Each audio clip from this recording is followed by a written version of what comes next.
Hi those, welcome back to my channel. అందరు ఎలా ఉన్నారు? నిన్న నైట్ అయితే ఇంకా నేను మా బావ వాళ్ళ పిల్లలు కలిసి మా ఊర్లో అయితే గామలపాడు దగ్గర పంజాబీ దావా అయితే ఉంది, దానికైతే వచ్చాము. చాలా అంటే చాలా ఫేమస్.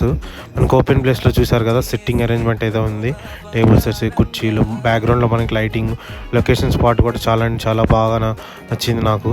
మనకి హైవే పక్కనైతే ఉంది. లాంగ్ ట్రావెల్ చేసేవాళ్ళు, ట్రక్ డ్రైవర్లు ఆపి మరి అయితే తింటున్నారు. అర్థం చేసుకోండి ఎంత ఫేమస్.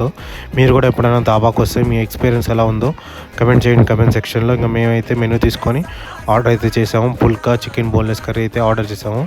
మా అక్క వాళ్ళ పిల్లలు అయితే దాబాకు వచ్చి నాకైతే దోశ కావాలని చెప్పి ఒకటే గొడవ చేస్తున్నాడు. మనకి వంట మార్షల్ కూడా అప్పటికప్పుడు మన ముందే ఫుడ్ అయితే ప్రిపేర్ చేస్తున్నాను వేడివేడిగా. ఫుడ్ విషయాన్ని కూడా చాలా అంటే చాలా బాగా ఉంది టేస్ట్. మనకు ఓపెన్ ప్లేస్లో లోపల కూడా ఉంది. ఇంకా మేమైతే పార్సెల్ కూడా తీసుకొని పోయాను. మనకి 1000 రూపీస్ లోపల అయితే అయిపోయింది బడ్జెట్. చాలా ఫ్రెండ్లీ. వీడియో ఇస్తే please like, share and subscribe.